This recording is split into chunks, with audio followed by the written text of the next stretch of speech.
Usually he's napping when we do that kind of stuff because homeschooling with a 3-year-old, it's not that fun. Hi guys, today we're going to talk about how March has gone for us in our homeschool and family life.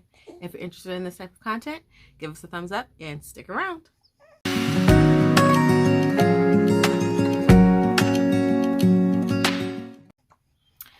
Okay, so I have the twins with me, and I don't know if you could see them. No, you can't. So they're here.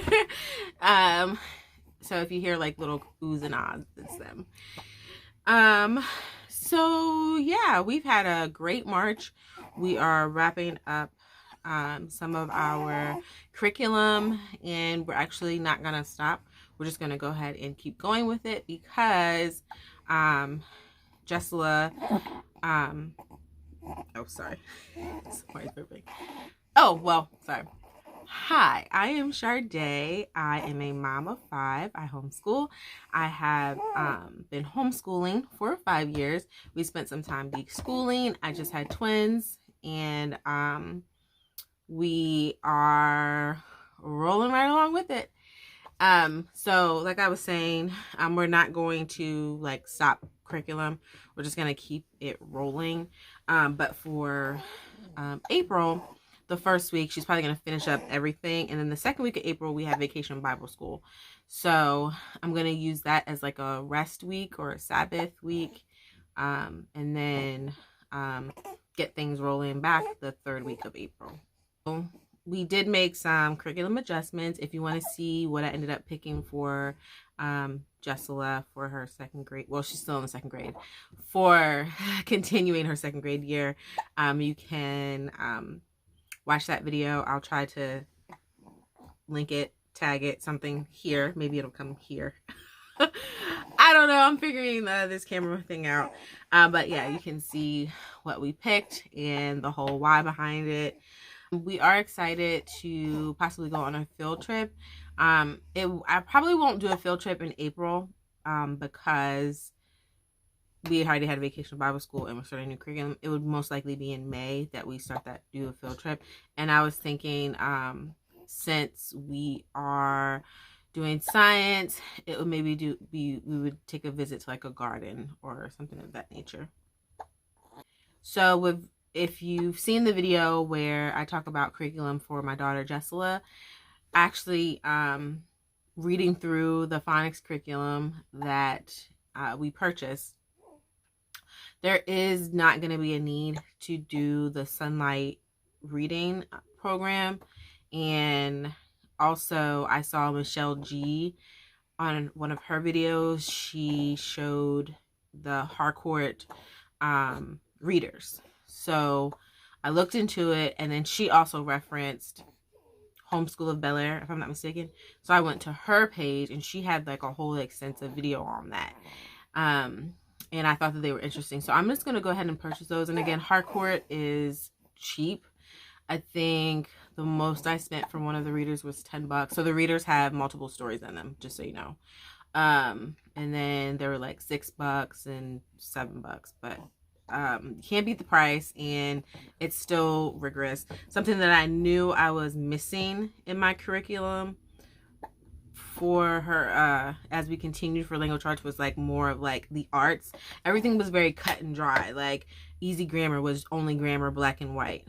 The spelling, just, you know, there were some puzzles or whatever, but a lot of the things that we do, she's, you know, there's no like painting and coloring and all that stuff. But when I saw the flip through, there are activities and crafts and things of that nature that she can do in relationship to what she's reading, and I thought that that was very interesting, and I feel as though it's going to help her retain more information.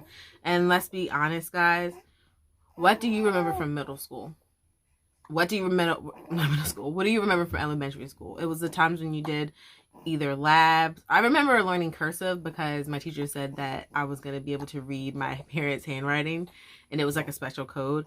But like other than that, I think I remember like a butterfly science experiment we did, because we actually documented the butterfly and Solid made the Chrysala and all that kind of stuff. But other than that, like, you don't remember anything. So I want to make sure that I'm incorporating hands-on things, because that's what I remember. I remember people that were mean to me and like the activities that we did, but I don't remember learning how to read. I don't remember like the books I read. I might remember one that was like life-changing or something, but like I might remember Dr. Seuss books. That's about it.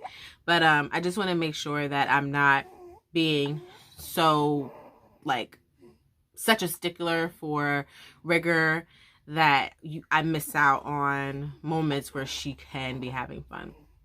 And I focus a lot on her because she's a second grader. My other son is in pre-K. He will be starting kindergarten, and my other son is also in pre-K. He's 3. So it's like she matters the most because she's like kicking this thing off. Also, the phonics program that we did purchase, they have book suggestions that can be purchased at the library, and I'm happy about those book selections. Like, I looked them up. A lot of them are diverse. They're not like a certain type of person, you know, like being portrayed. There's black, there's white, there's Chinese, there's animals, there's, it's very diverse, and I feel good about the literature that if we were to even, you know, stick to the books that they suggest, I feel really good about having those books in my home. I also was thinking that I could purchase, you know, like a literature guide for those books from Amazon or something, or even, one of those literature companies to see if they have a literature guide for them. But I don't even know if that's needed because I did get the Harcourt readers now, and those come with the literature guides within the story. Okay, so Donovan, I am starting to get his kindergarten stuff together. My focus is phonics and math. Anything above that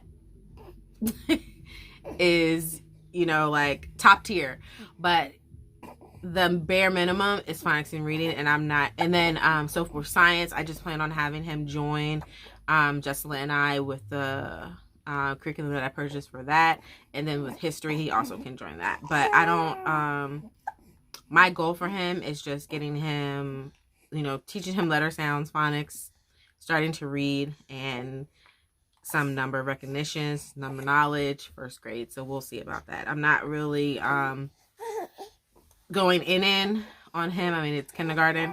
So the main goal, I would even say even the main goal would just be phonics.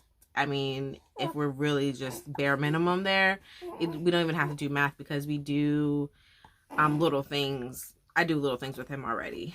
So I am looking into, okay, maybe this is where I can help, you guys can help me.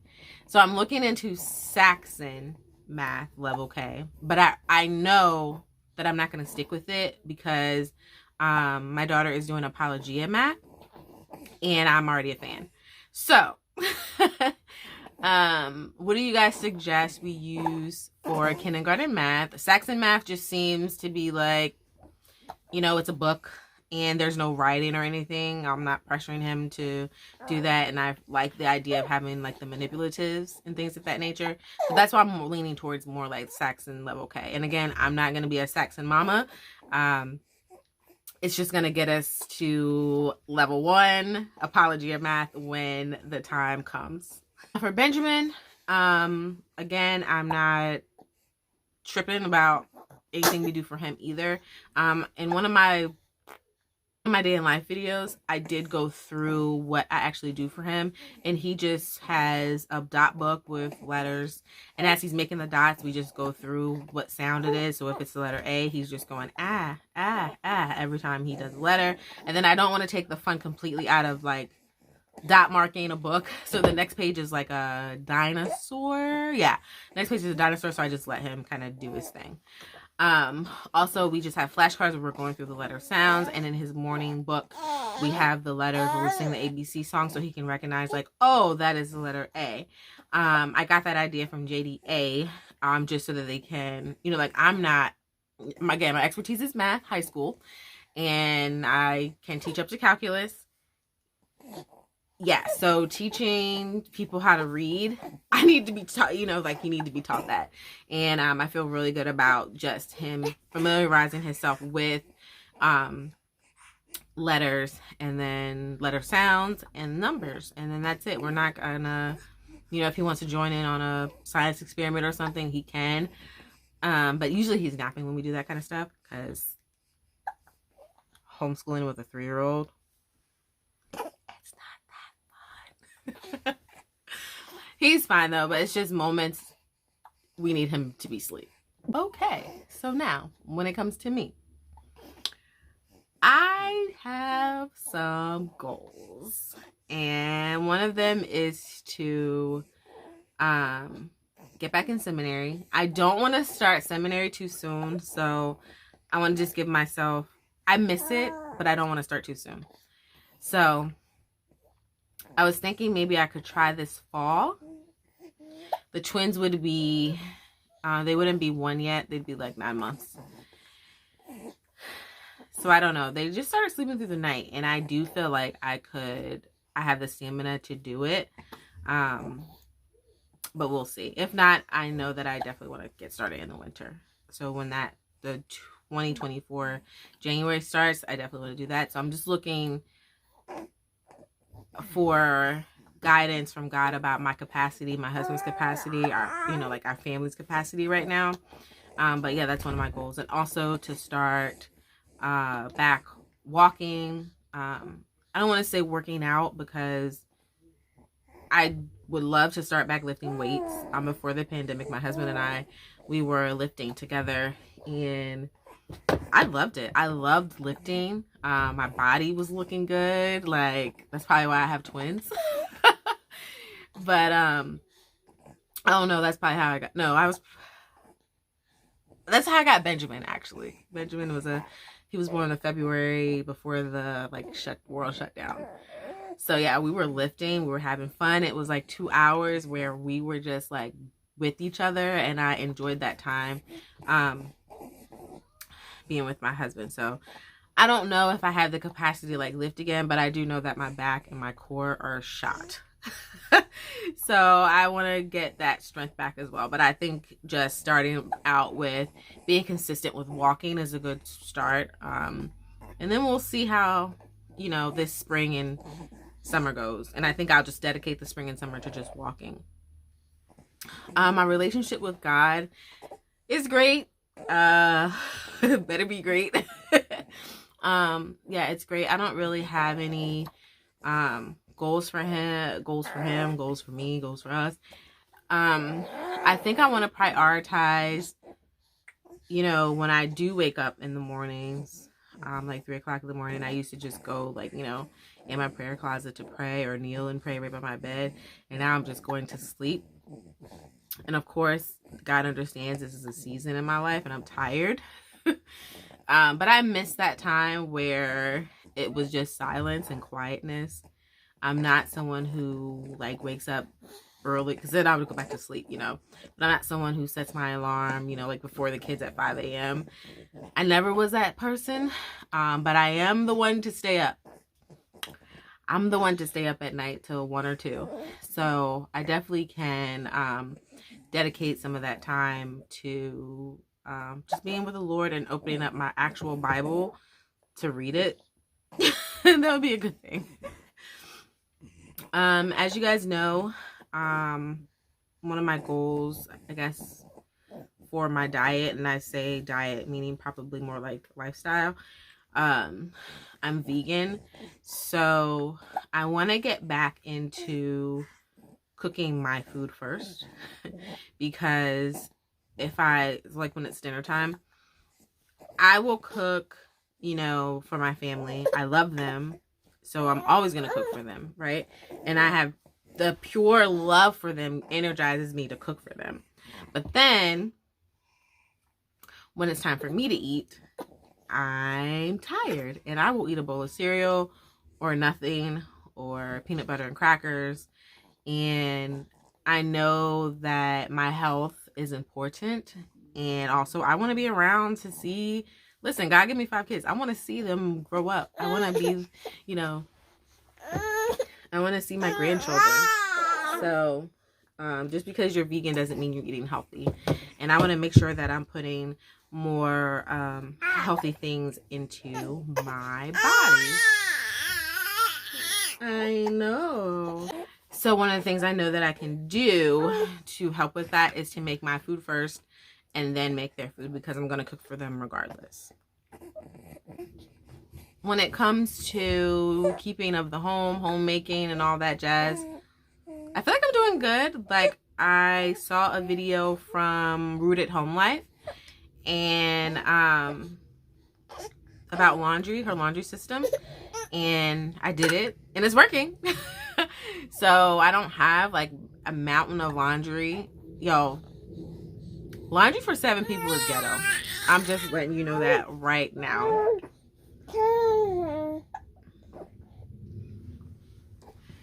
Managing 7 people, it's like, wow, it's happening. We're doing it.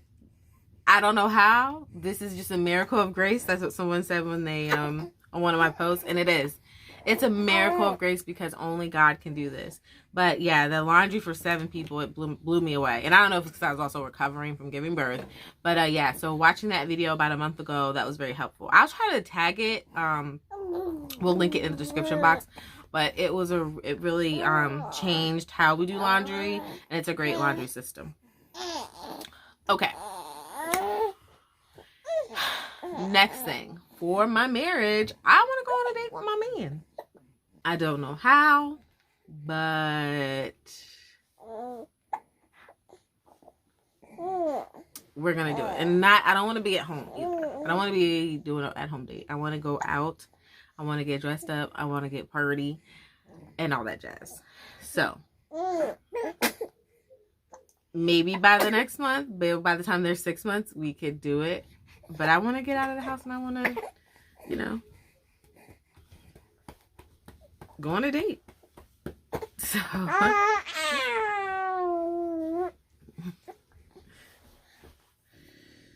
right. So, that's all I have for you today.